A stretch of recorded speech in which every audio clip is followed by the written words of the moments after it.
So welcome back, everybody. This is Night Flight, and today we have Dylan Charles back, and we are going to talk a little bit about resisting to self-destruct, among other things. So, Dylan, no, I wanted to say Charles. Dylan, welcome back. Thank you. Thank you for having me. It's always a pleasure. You're a lot of fun to speak with, so I do appreciate the opportunity. Yeah. Um, you know what? Your other article that you recently republished, three questions Hmm. that you are not allowed to ask in a sick society. Um, when I started reading articles, because one of those questions is who owns all the debt here? Um, and yes, there are articles about it, but yeah, it remains murky. Yeah, you get answers like, yeah, here this central bank, and then foreign investors and non-bank entities. Yeah, what is a non-bank entity? Nobody explains it in the article, or yeah. So go ahead, walk us through that. Yeah, I mean, like to me, like the financial system and understanding this, like even on a basic level, is one of the greatest keys to awakening yourself and awakening other people because it just doesn't make sense. It just doesn't add up. I mean, it's so glaringly in your face. I mean, I'm in the US, Judith, and tax season is here. So that means I have to provide a full accounting of my entire life. Like, so now we're down to any expenses or transactions over $600 have to be reported and verified by the IRS, the Internal Revenue Service. Well, I'm responsible for that as I don't know what you would call me, like a normal person, an average person, like a peon in the eyes of our slave masters or whatever they consider themselves to be. And so, yeah, I mean, that was one of the fundamental things that really helped me to understand that something was off in the world, that the world really wasn't as it was advertised. And so I'll leave that question up, the details of the question for other people, but great places to start are just kind of an understanding like American monetary history, 1913 with the passage of the Federal Reserve Act, and G. Edward Griffin wrote the book, Creature from Jekyll Island.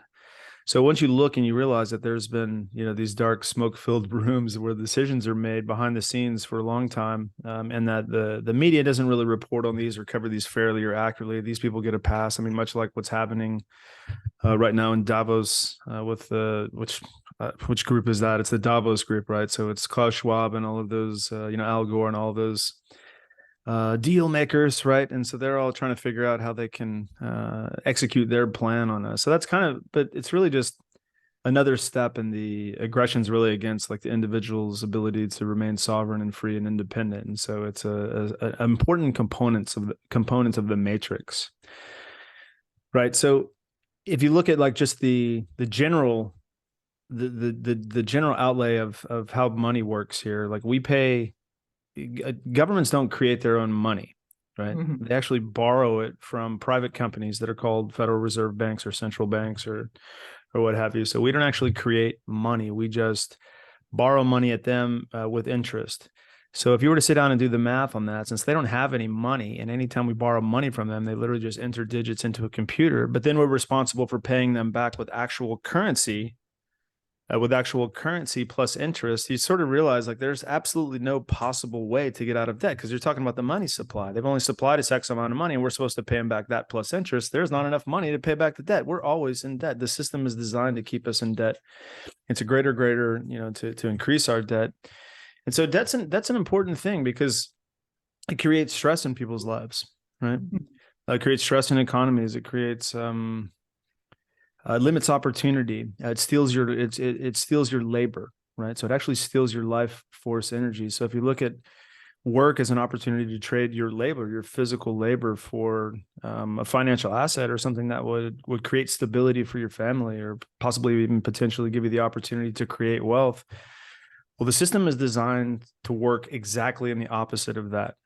So once you like learn that the central banking system is, it's a privately owned system where they benefit, and the benefit to them is always having the entire world owe them money. But then you go a step further and look. I mean, look at the work of Catherine Austin Fitts and her Solari group and stuff. And that's when I really started to ask the question, 6 or 8 years ago. Well, like, okay, well, they say that we owe money to the Federal Reserve for the money that they printed, but who actually do we owe money to? And when you really try to track that stuff down, it's like real quickly you find yourself wondering if this stuff is even owed to anybody on the planet. Like who do we actually owe money to?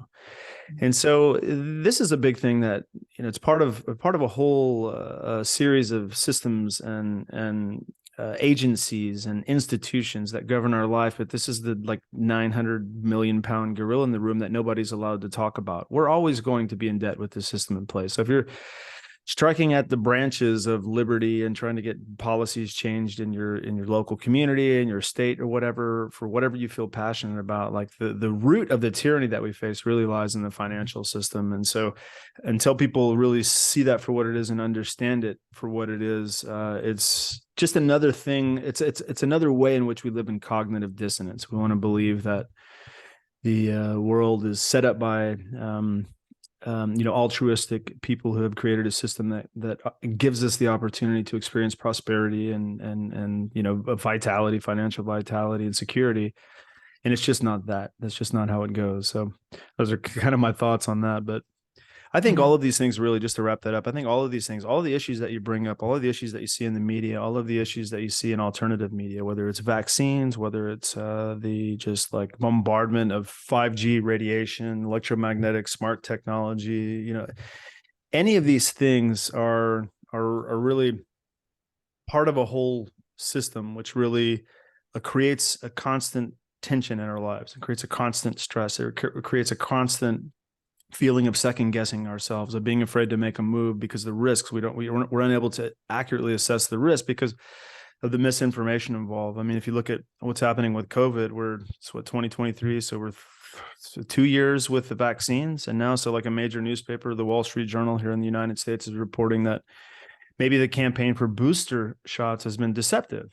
Maybe it's really actually true that Pfizer and these other companies are able to, through the use of their profits and their networks and the fact that journalists don't ask real questions, they're able to create the research that supports their points of view and counters any differing narratives on what may be happening. So all of it creates stress, and that's really like the most important thing for people to understand. Like the confusion, the brain fog, the uncertainty, the worry, the unsurety, the instability of it all is really what puts people into modes of thinking, which make it easier and easier for people to go against what's best for themselves, like do things that work against themselves, even when they know they shouldn't be. And this is really what self-sabotage is all about.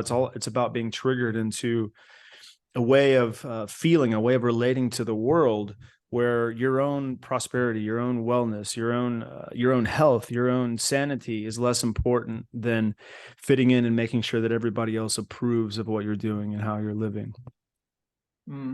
Yeah, especially with the interest rates. I mean, okay, people have this idea, if you have a good education and you work really hard, and then you can make a nice life for yourself and for your family, and that might work or it might not work. And but at the end of the day, this interest rate system, there is no other way. Somebody has to lose everything in that system. Yeah, if you break it down, there are 10 people on an island and their money is sticks. Everybody has 2 sticks. Yeah, and then somebody says, hey, you know what? I really would need another stick. And then one gives away his second stick, but he says, you have to give me back 3. Yeah. So yeah, I mean, what you're talking about is called usury. And it's a principle that even was discussed in the Bible. It's considered one of the evil things that people can do, right? Is charge usury for lending someone a helping hand, which is really essentially what money lending or any of this stuff should be about. It is about helping others to achieve and succeed in this world. And so, yeah, for a long, long time, many thousands of years, they've looked at this. They've looked at charging interest on loans and whatnot as a really kind of a form of an evil way to approach the world, right? A sinister way to deal with other people. There isn't, it doesn't represent God or God's nature or God's desire to see us all prosper, right? It's a representation of greed. Yeah. So when we talk about self-destructing and self-sabotage, Mm-hmm. during, I guess it was already in 2021, I read one article where it said that the UK had added 2.5 million alcoholics during Mm-hmm. the last year, the year before, when everybody was locked down. Mm-hmm. Yeah, so there are repercussions that probably, I wouldn't say nobody thought about. I think it was more an attempt to get everybody really, really exhausted and Mm-hmm. confused and out of their minds. And that was one of the results, more addiction. Mm-hmm. Yeah, I mean, and really, if you look at like the COVID protocols, the way that they approached it, I mean, the number one thing that it did to everyone is induce stress, unnecessary stress, while at the same time revoking their ability, the privilege, if you will, to engage in the things that reduce stress, right? So, it's just interesting. We're in this for those who are in the know, you realize that we're in a conflict between, what you would call populism, right? Like ordinary people and these giant international governing bodies and institutions. Yeah, these unelected officials, things like the World Economic Forum, wherever that guy came from, but whoever appointed him king of whatever, I don't know. It didn't happen, right? So you have what you see is we're all really like at a core level, like engaged in battle and conflict with these institutions, and so it's. Even the World Health Organization will tell you, I mean, you can go look this up on their own side, that stress is the number one killer. Stress is the number one killer. Stress is the leading indicator of all kinds of things that kill. Cardiovascular disease. It fuels things like alcoholism, which as a self-mastery and emotional self-mastery coach, I look at, that's a form of escapism. That's a form of escaping the feelings that people are living with. And that's really what I feel like is the fulcrum here, the crux of the spiritual war, is that we're stressed out to the point to where our spirit gets depleted. And so when our spirit is depleted, we not only make poorer decisions for ourselves. Hey, there goes a cat. That's cool. Cat just walked by. We not only don't make the best decisions for ourselves, but it deteriorates our health. It challenges our immune system. It depletes our immune system. And so, even if you look at like, what do governments really want? What does a government really want? I mean, they'll tell you they want everything. They want everybody to be happy. They want everybody to be equal, everything. But what governments really want is they want dependence. They want people to be dependent on them. And so when you force people into a situation and you notice that, 2.5 million more people take up or turn into alcoholics, or I don't know what the statistic actually said, but those people are ripe for the picking. Those people are going to have problems in their personal life. They're going to have problems in their financial life. They're going to have problems in their relationship. They're going to need the state to step in and help them to deal with matters of relationships, to deal with matters of child rearing, to deal with matters of income and welfare. They're going to need people to depend on them. They're going to need these people to depend on them, even if it's like, for the healthcare system. So in a place like UK, like all of these people are going to be turning to the healthcare system to add profit and patients to that system, because they're going to experience the liver failure. They're going to experience the ulcers. They're going to experience the, everything else that can, brain cancers, whatever else that could be coming from alcohol. So even recently, like Japan, Japan talked about Japan was basically doing some public relations marketing to the younger generation, trying to get them to take up alcohol. Like not enough people were drinking alcohol. And so I forget like what their purposes were. I don't know if they were like thinking that would increase procreation and boost the birth rate. I'm not 100% sure, but the point is that like government doesn't want what's best for you. It doesn't want what's best for you. The society doesn't want what's best for you. So it's the lone wolf. It's the rugged individual. It's the badass spiritual warrior who stands alone against all of this that really is capable of finding peace and prosperity in this mess that we're in. So whether it's, COVID restrictions or the Federal Reserve banking or whatever, it's really important for people out there listening to recognize like the volume and the amount of stress that's being just beamed directly at you. I mean, that doesn't even include, like, we haven't even talked about the stressors in our food supply, the stressors in the chemicals and toxins and pharmaceuticals in our water. You have a lot of things coming at you, And so I noticed that what happens, Judith, is all of this bad news, we're calling this bad news, if you're really understand what the enlightenment is or what awakening really is about, like there's no such thing as bad news, right? Like these are all challenges that we have to overcome. Hold on, I got to turn this call down here. So there's really no such thing as bad news. I mean, we're all here to grow and evolve. But once you realize that the move against you is really to take your conscious mind offline, while at the same time programming your subconscious mind, so that you move into the state of autopilot throughout the day and you just go along to get along. You just do what you're told. You eat what other people are eating. You watch what other people are watching. You talk about what other people are talking about. You wear what other people wear. You do what other people do. And if you look around, it's not exactly a healthy, sane society. And so, yeah, it makes sense that in an environment where everybody's being triggered to react and respond with from an emotional place versus a rational or logical place, then yeah, we're going to have problems. And so, like, the thing that I help people with, and this is why I haven't really been producing much content or even writing a whole lot at Waking Times right now, because my schedule's been pretty filled up and working with people and dealing directly with self-sabotage, but also working with them on a one-on-one basis. And what I see over and over again is that good-minded people who would be tuning into this show, who would be tuning into the alternative media, they kind of get stuck in a lower vibration of energy. The bad news coming at them, all the stuff that you've already talked about, plus everything else, plus you add in the Ukraine war, and every day, if you look at the headlines, it's like the mainstream news is actively like trying to create World War III. It's like they want it. It's like they're rooting for it, So these are major stressors, and we're having to bury this stuff every day. We're having to suppress this energy every single day. And so the negative manifestations of suppressing this, the stress, the fear, the anxiety, the worry, I mean, that shows up in your health as well. So you have a bunch of people who are literally being told that, the world is falling apart every day. Every day the world is falling apart and fracturing and splitting apart in every single way. And then there's also these deadly diseases that, must be dealt with in a certain way. So you have to conform to go along to get along. And what you really find is that it's a trap. It's a trap. And so, like, for the people that I work with, like, they can sense that they're stuck in this trap.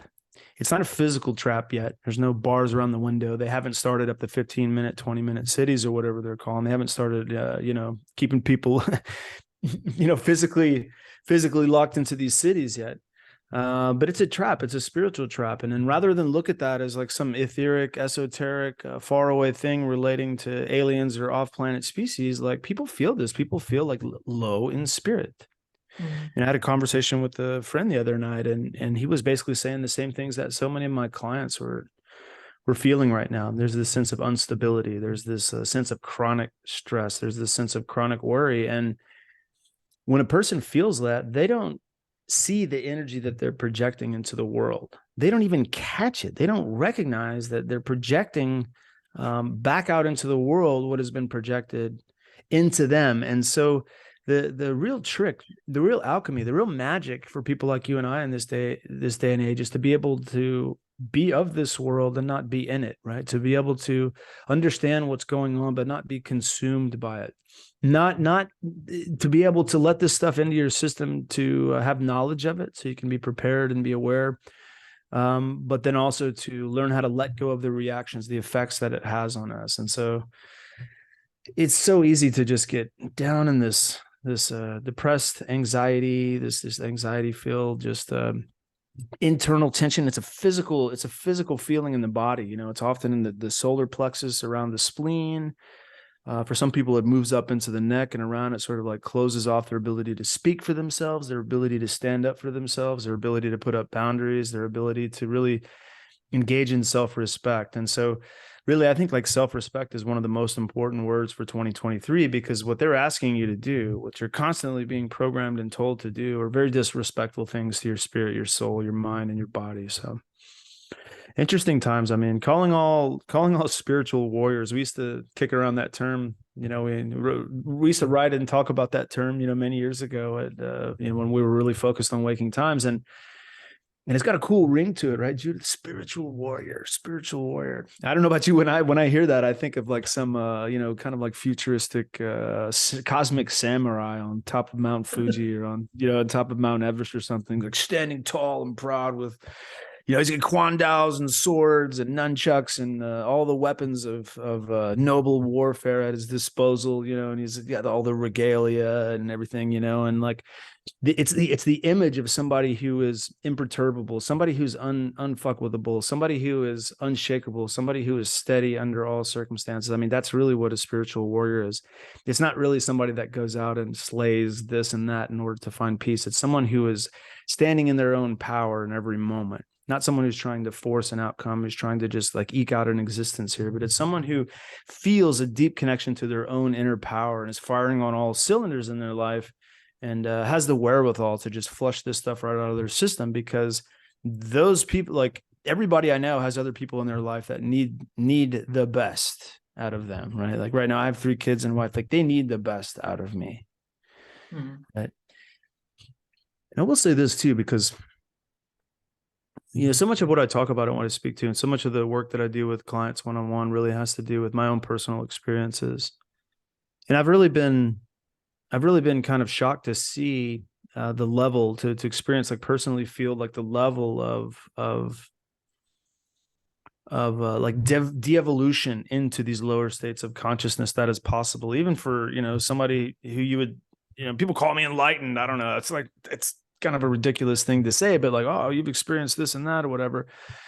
Yeah, but I'm still here in a day-to-day reality. I'm still here in this matrix. Like I'm here in this beautiful house. There's cell towers around me somewhere. I'm sure I can't see any, thank goodness, where I'm at. There's Wi-Fi networks, 5G. There's Starlink beaming here. I don't know what influences are on me, but I'm challenged, just like everyone else is, to maintain that sense of inner peace and calm and presence for the purpose of staying in my power, so I can make decisions that are good for me, and so I can be of actual use and support to those I care about. So it's a really interesting time to be cruising through this matrix life, Yeah.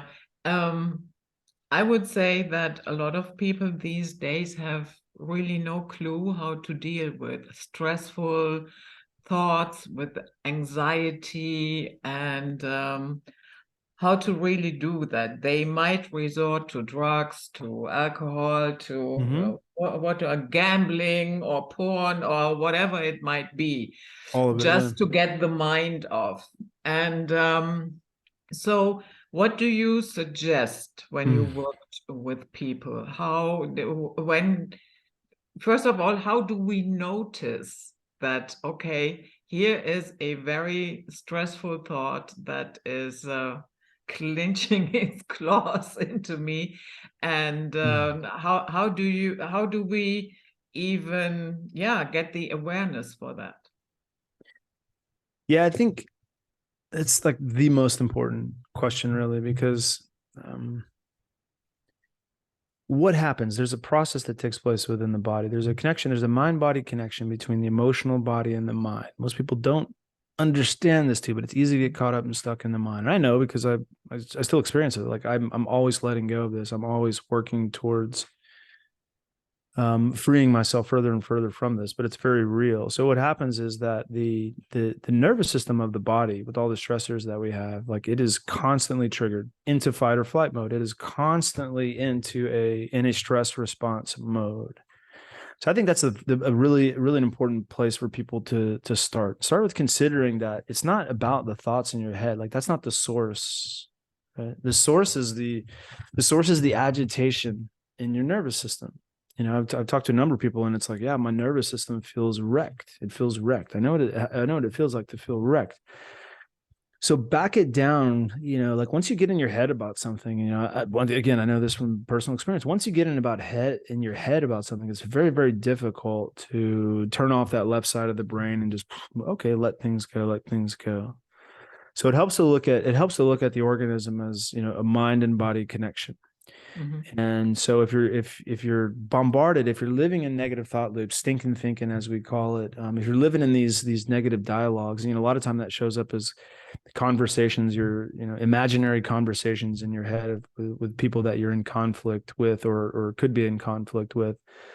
It shows up as like random internal visualizations of scenes in the future of people betraying you or rejecting you, right? Like it's bad things happening. Some of my clients call it catastrophizing, right? But you're actually like creating a mental image of the scene playing out in your mind at some point during the day. And so it's important to realize that, like, all of the hermetic principles, all of the esoteric stuff that we talk about, all of the really valuable life-changing personal development work involves envisioning a future that works for you.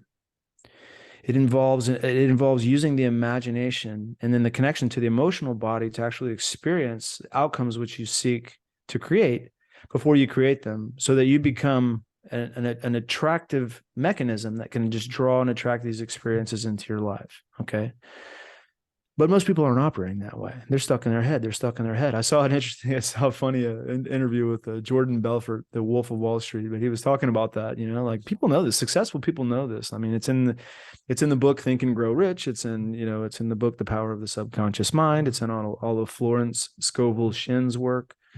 Like I said, the Kabbalion, right? It goes back to the Hermetic principles with Hermes and all this stuff. It goes way back. But the idea is that the universe is mental.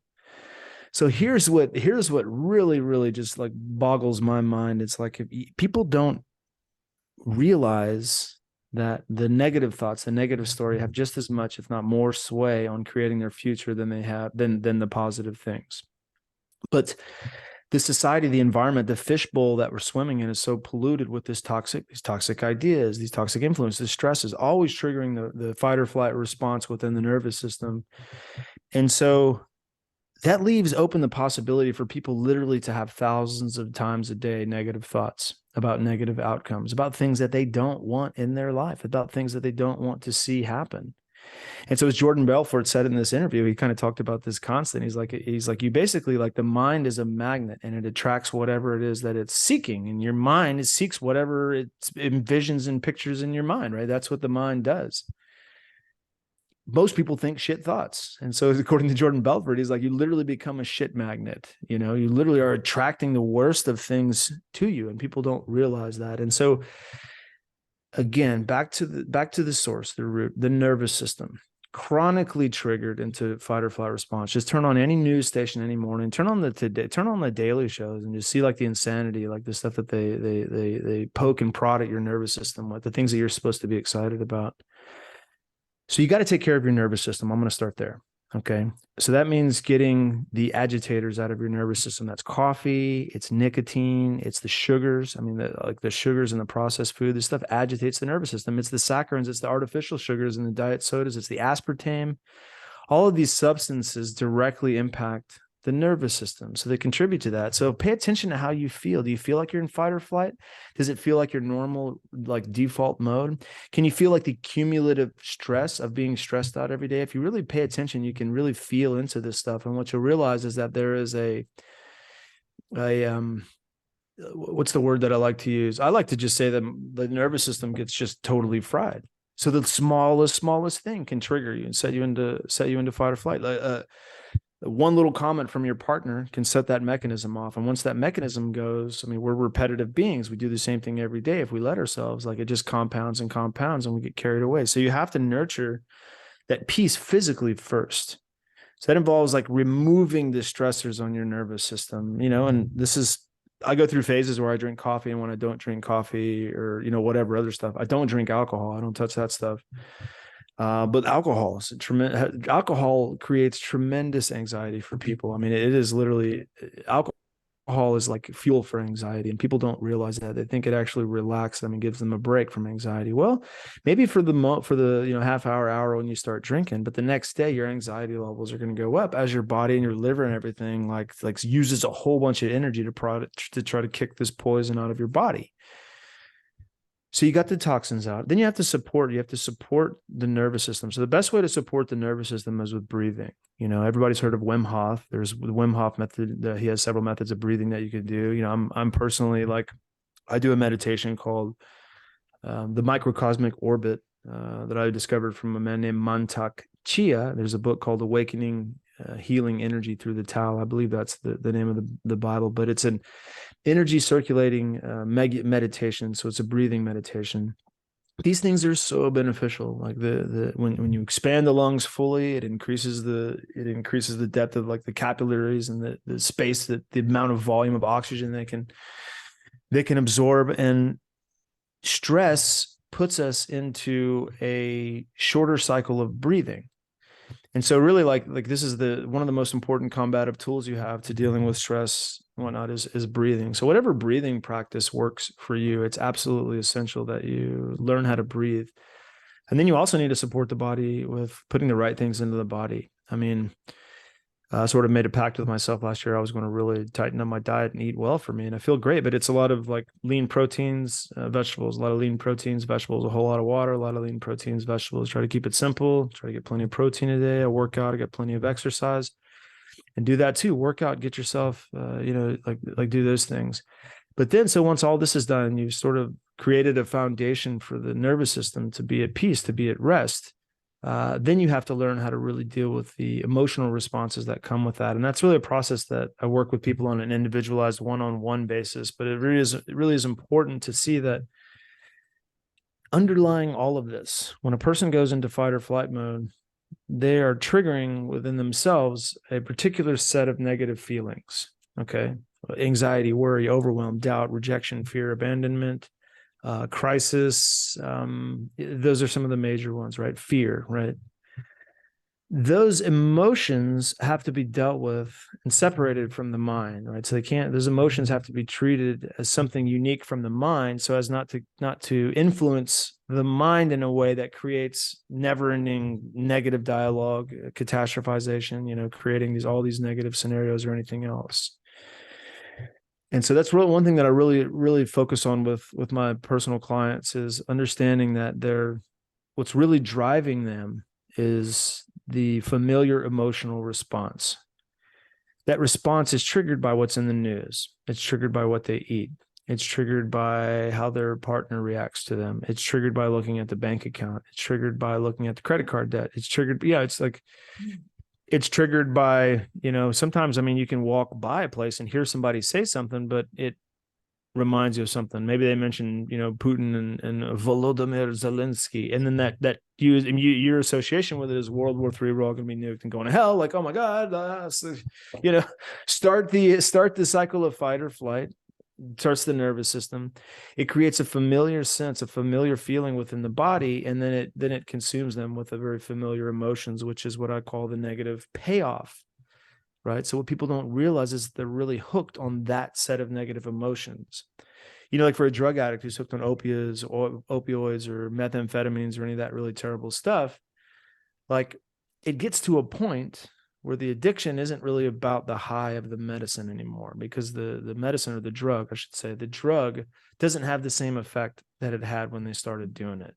So the addiction transforms, it changes over time, and it becomes about the feelings that they get when they need the drug. Does that make sense? Yeah. The addiction really comes about seeking the set of feelings that drive them to the addiction. So it's insatiable, right? The taking the hit of the drug doesn't do anything but give you more reason to seek that feeling again. So this is kind of the loop that we're in. So if you look at stress and anxiety as a drug, this stuff is always triggered in our bodies and in our minds. And so when people start to realize that, holy crap, I am recreating situations in my life, I'm recreating circumstances, I'm recreating problems in my relationship, I'm recreating negative energy in my life, because there's a payoff to it. it doesn't make logical sense, but we're not talking about logics. We're talking about emotion. We're talking about irrationally. We're talking about feeling, right? So logic and rationality go out the window. So people would say, well, why would I want to do something over and over again to experience a negative payoff? And that there's no logical answer for that, Judith. You wouldn't logically do that. And that's really what self-sabotage is about. You wouldn't logically, rationally do things which prevent you from finding success, from being healthy, from experiencing positive relationships, from being your best. You wouldn't rationally, logically like do stuff against that. And so we're not dealing with logic. And so it's really important for people to understand that like all the stressors in our world, they all go in to help you to use your nervous system as a drug that needs to be reactivated every single day in order for you to experience the feelings that you're really hooked on. And I'll tell you, like, if you can get to a point, you know, if you're working through some of this stuff and you can get to a point where you find one day where you experience one day without relapsing into anxiety, without relapsing into fear, without relapsing into self-doubt, without relapsing into that story of I'm not good enough, what you experience, Judith, is you experience that like an intense opening of your energy. Like so much of your energy is available that hasn't been available to you for however long, right? You basically like channel like the amount of energy it costs to suppress, to escape, and to express all these negative emotions every day, to like deal with, to live in that space is immense. And so the freedom that people get from that is really about energy. And so if you're able to understand and look at this as like, okay, the world wants me to feel this way. I didn't realize it until now. So I've become patterned to feeling this way. And now I've become patterned to consciously and unconsciously seek out these feelings with no matter what. So I get my finances squared away, but then my relationship gets screwed up. I get my relationships squared away, but then my, something goes wrong with my neighbors. Whatever it is, right? Like you get one area of your life patched up and then something else goes off. So there's always a crisis available to you. So you can always access these emotions. And so that really is the magic of what's going on. That really is like true spiritual, like down to earth, grounded spiritual warrior mentality is that like, I am responsible for creating peace and stability. I'm the king or queen of my domain. I need to access the power of my warrior to set a boundary between myself and the rest of the world. I need to access the power of my magician, right? My inner magician to pull all of my skills, talents, insights, passions, and everything together to help my warrior, to help fortify that part of me, to give myself space against the world, so that within that space, I can access that lover of mine. I can find that loving connection again that inspires me to engage in the world with creativity, with love, with passion, with joy. And so this really is like, it really is the way that I look at helping people these days, is understanding that there is a stress on you that is challenging you to rise up, raise your level of consciousness in ways that you've never understood or thought possible, but are also very practical, very day-to-day, and very grounded and useful. Yeah. There was a time when I have been practicing Tibetan Buddhism before I dropped everything. But that, of course, doesn't mean that you do not learn anything useful. Yeah. And one of the things that I found quite useful was that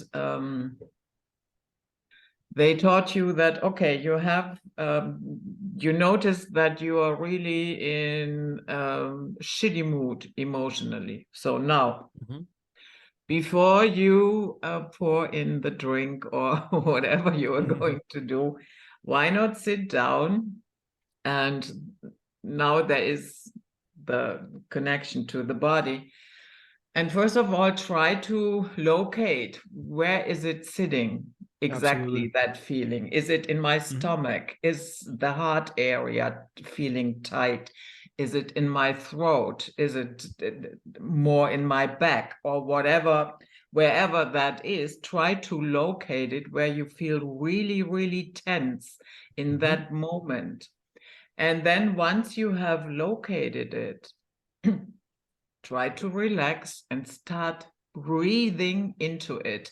You just breathe into it. You do not judge in terms of, oh, this is a wonderful feeling, this is a negative feeling, I shouldn't have that feeling, or whatever the story might be. You just acknowledge it is there. And I just observe it and I breathe into it. And after a while, you will notice that it dissolves. Yeah, if you have the patience to do it. Yeah, it will take a moment. It's not done in a minute or so. But I found that pretty helpful as an emergency kit. You know what I mean? Yeah, I mean that's the precise foundation of a meditation that I like to share with my clients and you know others. But it's a meditation called letting go. It's exactly that. I mean, you know, it's actually I'm basing it on the work of a man named David Hawkins. In his book Letting Go, A Pathway to Surrender. But if you know who David Hawkins was, he was a Buddhist, right? So he like these are practices that he adapted from Buddhism, and sort of like overlay them with the sort of like the I don't want to say clinical, but the analytical perspectives of the Western mind. How can we understand this in a more analytical way? But it's very, very powerful. But here's what I find: like people, we're so deep in this. We're so deep in this negativity right now that it's really, really difficult for people to sit with that emotion. It's really difficult for people to sit with that. I mean, it takes like that warrior quality of like, I'm gonna take this head on. And that quality really is about courage, you know. And so I talked about some of the lower states of consciousness, you know, the fear, anxiety, overwhelm, doubt, shame, apathy, guilt, these things. But in order to rise above that, it takes courage. It takes courage, you know, and David Hawkins talks about in this book, you know, courage is that quality, that feeling of I can get through this. I can make it through this. Okay. This isn't the end. This is, you know, I'm going to figure out a way. I'm going to find a way. I'm going to survive this. I'm going to thrive somehow. Right. That's a characteristic of the quality of courage. And so for a lot of people, like it's one thing to have the awareness that the body is acting up, or right, or that we're uncomfortable in the body, and that it's affecting how the mind operates. But beyond that, it's like having actual courage to sit with these things is very difficult. Especially if you have been drinking, like it's difficult. If you drink, you know, even a glass of wine every day for the last 3 or 4 days or 5 days or 6 days, it takes a lot of willpower to say, you know what, not today. Not today. You know, it typically does. And it doesn't mean that you're a drunk or an alcoholic, but it just means that the chemicals have created a feeling within your body. And after 3 or 4 days, the body starts to want that feeling again. And so you're dealing with these addictions, you're dealing with these cravings. But yeah, I mean, these separating the mind body connection between really like the feelings that you have and the events that shape those feelings is really powerful. And so that's exactly what it means, is to really go inside and feel out what's into the body. But it's not exactly easy to do. It takes effort. And I really look at it as a skill. It's something that you have to learn and practice and become good at. It just doesn't happen. But even people who are really good at it, we still have to let go of this stuff every single day. We still feel it and sense it, and we still have to like just deal with it every single day. So it's not like you do this one and done stuff and you're fixed. It's not like a healing modality. It's literally just a tool. It's a skill that you can practice that will improve your life more and more over and over again through time as you continue to practice it. But it is a very important observation for sure. Yeah, totally. You have to learn that, and you have to do it repeatedly. But I found it interesting that once you have the guts to sit with your feelings and to really just face them head on, and you know what? It turns out there's nothing to fear. Yeah. No. Your feelings will not kill you. Yeah. If you really feel it, it's it might seem in your imagination, it might seem overwhelming or something that you cannot handle. But in reality, once you do it and you have the experience, then what was I even afraid of? You know what I mean? Mm-hmm. Yeah, I mean, it's courage again. It's courage. It's courage. Courage plus also a little bit of commitment. Mhm. Willing to do it again and again. I mean, I know from my own personal experience, I've tried meditation practices in the past, and I've talked to many people over the years that have experienced similar things. Perhaps at one point when you pick up a meditative practice, it really resonates with you, it really sinks in, and you find it easy to do it every day. And so you experience the benefits of doing a meditative practice every day. 20 days out, 21 days out, 30 days out, whatever it is. You start to really feel it. You kind of like don't see it until you get further down the road with it. You're like, whoa, I'm a lot more calm, a lot more rational, a lot more present. I find myself less preoccupied with things, right? But the discipline, the commitment to practicing every day isn't really there for most people. Like we're in such a state of agitation that like committing to yourself for even 10 minutes a day is off the question. We have no problems wasting 10 minutes on TikTok. We have no problems wasting an hour on CNN news or whatever's on the TV, right? We got no problems doing that. But the self-care, the tapping in, the tuning in, the cleansing of yourself, the deepening of self-awareness, the striving for a better you, right? Like that, those are things that are, off of most people's, those are things that aren't, that are difficult to do when in this environment. I feel like the environment has a lot to do with it. They're really difficult to like grab a hold of those practices. I was out yesterday, I was out like doing some qigong in my backyard. And I thought about that. Like, what would it be like, if I lived 300 years ago, and I probably did live 300 years ago in some carnation, but if you lived 300 years ago, like, what would I be like? Who would I be if like I was the same person with the same mind, but in a different environment that didn't have all these influences, these stressors? What would I be capable of? How would I feel? Would I be dragged down by anxiety, this fear of abandonment, fear of rejection? I mean, those are some of my trauma wounds, like worried about being rejected, worried about being ended. Would I have all this still? No, you would probably be dealing more with hardcore survival issues. Hardcore survival, but even a few hundred years ago, I mean, society was fairly stable. Like go back to, like yeah. So, but your point is that you'd be dealing with different sets of issues. And my point was just that if you can imagine what you would feel like emotionally without all of these stressors on you, then you can kind of see the importance of addressing this stuff, detoxing your body, removing the stressors on your nervous system, and getting yourself in shape mentally, physically, spiritually, and emotionally. And that's what really I think is needed from people like us. We need to be emotionally sober. We need to be emotionally stable. We need to be emotionally secure. We need to be a rock within ourselves. Like that's what we really need. We need to be able to depend on ourselves first and foremost. Mm-hmm. We need to get all the validation we need from ourselves first and foremost, right? We need to have self-respect, have self-esteem. We need to do things and make decisions that like amplify that self-respect and that self-esteem, so that way we have confidence, courage, high energy, right? So we can actually like affect anything. Like there was a time many years ago, Judith, when I was really, I was involved in US politics, and I was like inside the system doing things, thinking that I somehow was going to find the right lever to pull a switch on and make a difference in the political system, right? I've let go of that. I am not going to be able to corral the political system of the United States to my will. All right. I've already figured out a long time ago that my perspective on things is so fringe, it's so far out that I would never get support of the mainstream, right? Like by fringe, I mean just like good, positive, wholesome things like love, peace, unity, Yeah, you presence, can. strength. You cannot really promote. Yes, you can promote unity, and I would say that is makes much more sense than following somebody who is constantly promoting division, because we already Yeah, have enough of that. so Um, much. but in a system, where everything more or less works on divide and conquer, Mm-hmm. yeah, and then here comes the chameleon who is talking Mm-hmm. about unity and wants to change the political system. Yeah, that's good luck with that. Yeah, I mean, there's definitely, you definitely have to approach the world with um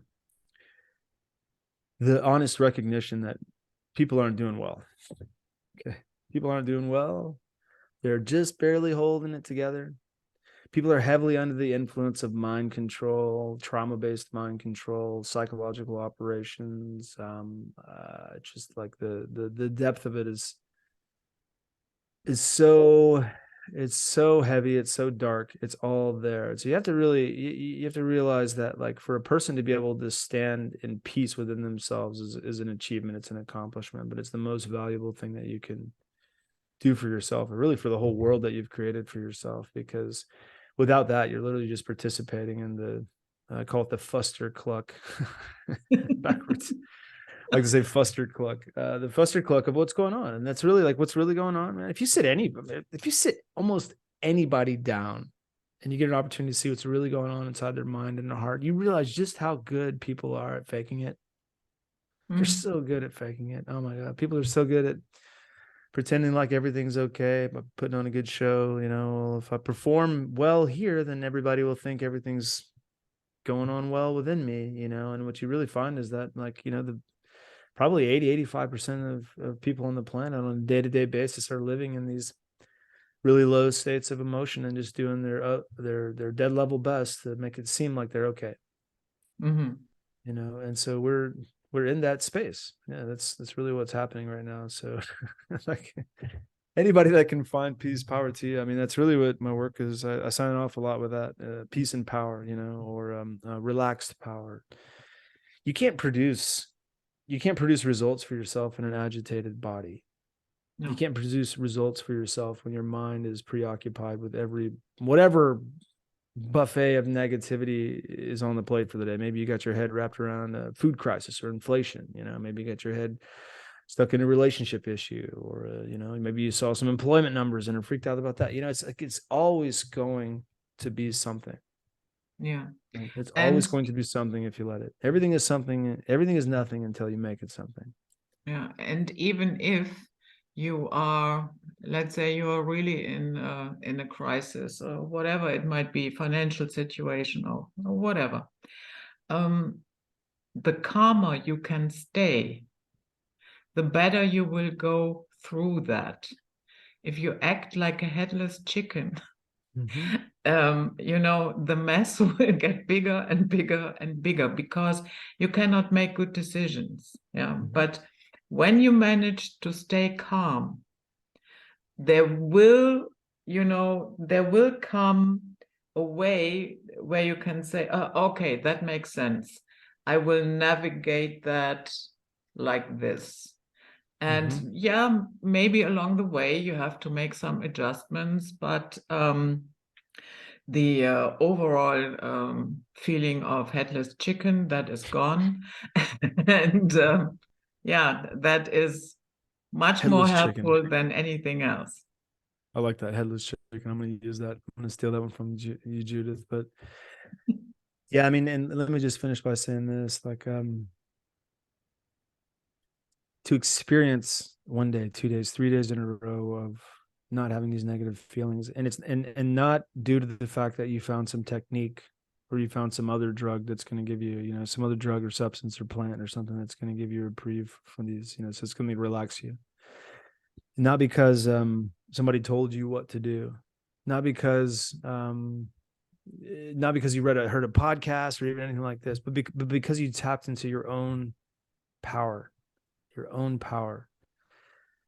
That's major. That's a huge, powerful shift for people when they realize, like, oh, it doesn't have to be this way. It's not easy, but it's also not easy living in that state of suffering, living in that state of silent suffering, where every day, like, you're going about the motions. I mean, one of my clients is always telling me she goes to work and everybody at work thinks she's doing great. But inside her head is just this nonstop loops, these nonstop experience of silent suffering. And so once you taste your own power, it's hard to go back, you know. And that really what my work is about helping people, assisting people in accessing their own power. Because like I said, when you access your own power, you don't have to win, you don't have to lose, you don't have to be right, you don't have to be wrong. You don't have to be in conflict with anybody. You just have to do powerfully and easily do what's right for you, and everything else falls away. And so to be in that state, it makes everything else okay. And so if anybody's interested out there, would like to explore like what it's like coaching with me, it's really an awesome, pretty deep experience. I work with people. I occasionally do events where we focus on specifically on self-sabotage, but what I find is that's a great primer to doing the deeper work of recognizing that there's an emotional component, emotional addiction component to what's driving your self-sabotage. And it's the more clarity, the more perspective you can get on that and seeing that, the better chance you have at releasing it and letting go of it. So you can find me at dylancharlescoaching.com. And, I really haven't been doing a whole lot of, haven't been focused much at all on waking times this year. My schedule's been pretty full, but if anybody's interested in the possibility of coaching, I'd love to talk to you. You can like book like a free 15-minute call. We can sit together for 15 minutes. That's oftentimes a really good opportunity just to get a different, totally totally neutral. I don't know if I'm neutral. I want to see you succeed. So I want to see you to be happy and prosperous. I don't know if that's neutrality, but a totally different perspective on the issues that you're going through. It's very helpful. So, Yeah. Yeah, I will certainly link that underneath the video. And I thank you so much. I will let you go now. I know your time is very limited today, but thank you for coming anyway. Yeah, it's always good. I think this is the third time we've talked together, and it's a joy. I really do appreciate it. I can't tell you how much I appreciate it. I know we had some scheduling conflicts last week, but it's good to finally sit with you. So take care of yourself, Judith, out there in Germany with all the crazy stuff knocking on your door. And it's been a pleasure. Thank you. Okay, bye-bye.